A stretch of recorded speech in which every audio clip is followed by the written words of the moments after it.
Welcome back to the Hydrohaven channel, fellow gardening enthusiasts. Today, I'm getting real with you about raised bed gardening. Sometimes the most valuable lessons come from our mistakes, and believe me, I've made plenty in my raised bed journey. While these elevated gardens offer tremendous benefits, there are some pitfalls I wish someone had warned me about years ago. So consider this guide my gift to you. Hard-earned wisdom that might save you time, money, and disappointment. Whether you're just planning your first raised bed or you're looking to improve your existing setup, these insights will help you avoid the mistakes that had me scratching my head and reaching for my wallet. Let's dig in. One of the biggest regrets I have is cutting corners on materials for my first raised beds. I opted for untreated pine because it was inexpensive, and within 2 seasons, the wood was already rotting and bowing outward from soil pressure. The beds I built with cedar 5 years ago, however, still look nearly new despite constant exposure to moisture. Premium materials might seem like an unnecessary expense up front, but they're actually an investment. Cedar, redwood, juniper, and black locust naturally resist rot and can last 10 to 15 years or more. If wood isn't your preference, consider composite lumber made from recycled plastic, which won't leach chemicals into your soil and can last virtually forever. Metal raised beds are another excellent option, though they can heat up significantly in full sun, potentially stressing plant roots near the edges. Whatever you choose, remember that rebuilding beds every few years is far more expensive and labor-intensive than building them right the first time. Plus, disturbing established garden beds damages the soil ecosystem you've worked hard to develop. When I finally replaced my deteriorating pine beds with cedar, I lost an entire growing season in those spaces while the soil structure recovered from the disruption. I initially built my raised beds 4 feet wide, thinking more growing space was always better. This turned out to be a critical error that literally caused back pain for years. While 4 feet might seem reasonable, it means you need to stretch or lean 2 feet to reach the center from either side. This doesn't sound like much until you're doing it repeatedly while weeding, planting, or harvesting. The ideal width for most gardeners is between 30 to 36 inches. This allows comfortable access to the entire bed without straining or stepping into the soil, which compacts it and damages soil structure. For children, elderly gardeners, or those with mobility constraints, consider going even narrower. 24 to 30 inches provides much more comfortable access. My redesigned beds are now all 36 inches wide maximum, and the difference in comfort and efficiency is remarkable. I spend more time gardening and less time recovering from an aching back. Remember, gardening should be joyful, not painful.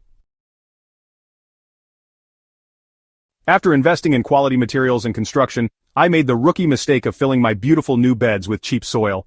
The bagged garden soil I purchased was dense, poorly draining, and lacked organic matter. My plants struggled, and I couldn't figure out why, until a soil test revealed abysmal nutrient levels and heavy clay content. In raised bed gardening, soil quality is everything. You're creating an artificial growing environment, so the soil mix needs to provide everything your plants require. The ideal raised bed soil combines garden loam, quality compost, and coarse materials like perlite or coarse sand for drainage, roughly in equal parts. This creates a living medium that retains moisture while allowing excess water to drain, provides nutrients, and supports beneficial soil organisms. Another mistake was underestimating how much soil I needed. Raised beds settle substantially after the first watering and continue to compact over time as organic matter decomposes. My beds always looked full when first filled but would sink several inches within weeks. Now I always overfill new beds by at least 10 to 15%, knowing they'll settle to the perfect level. Something else I wish I'd known sooner. Quality soil is a long-term investment. My best beds contain soil that has been amended and nurtured for years, developing a complex ecosystem of beneficial microorganisms. Starting with the best soil you can afford will give your garden a tremendous head start. In my early raised bed days, I relied entirely on hand watering with a hose. This worked fine when I had just 2 beds, but as my garden expanded, consistent watering became increasingly difficult. During summer heat waves, I'd return from even a short weekend trip to find stressed, wilted plants. Raised beds dry out much faster than in-ground gardens, a fact I painfully discovered during my first hot summer. The elevated design and excellent drainage that benefit plants during wet periods become challenges during dry spells. I now consider an irrigation system essential for raised bed success. Perhaps my most wasteful mistake was failing to utilize the vertical dimension in my raised bed garden. For years I let vining plants like cucumbers and beans sprawl across my precious bed space, where they took up room that could have grown additional crops, and created humid, disease-prone conditions by blocking airflow. Adding simple trellises to the north side of each bed, to avoid shading other plants, has dramatically increased my garden's productivity. Crops like peas, beans, cucumbers, small melons, and even small winter squash can grow vertically, keeping fruit clean, improving air circulation, and making harvesting considerably easier. Vertical growing structures also create opportunities for companion planting. In the shade of my trellised cucumbers, I can now grow heat-sensitive lettuces well into summer. The cooler microclimate extends my growing season for these crops by several weeks. Even better, vertical elements add architectural interest to the garden. My raised beds now have personality and dimension that make the entire space more inviting. Arches between beds create charming pathways while supporting flowering vines that attract pollinators throughout the garden. Enthusiasm got the better of me when I first started planting my raised beds. I wanted to grow everything and I wanted to maximize every square inch. The seed packet's suggested spacing seemed wastefully generous, so I planted everything closer together.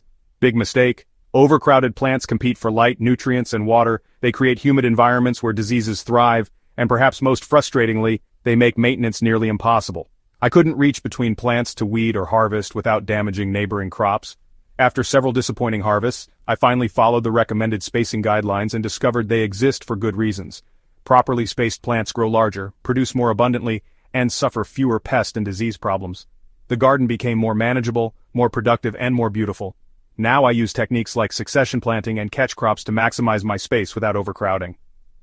When my spring spinach finishes, summer beans take its place. Fast-growing radishes occupy spaces between slower developing cabbage plants, completing their growth cycle before the cabbage needs the room. Looking back at my raised bed journey, these mistakes were valuable learning experiences that transform my approach to gardening. The garden I have today, productive, beautiful, and manageable, emerged from years of trial and error. My hope is that by sharing these hard-earned lessons, your raised bed adventure will involve more joy and fewer headaches than mine did. Remember that gardening is always a process of continuous learning and adaptation. Each season brings new insights and opportunities to improve. Build quality beds of appropriate dimensions, fill them with excellent soil, plan for efficient irrigation, utilize vertical space, and respect plant spacing requirements. These fundamentals will serve you well regardless of what or where you're growing. If you found this guide helpful, please support the Hydrohaven channel by subscribing, hitting that notification bell, and sharing this video with fellow gardeners. Drop a comment below sharing your own raised bed lessons. I'm always eager to learn from your experiences too. Until next time, happy gardening.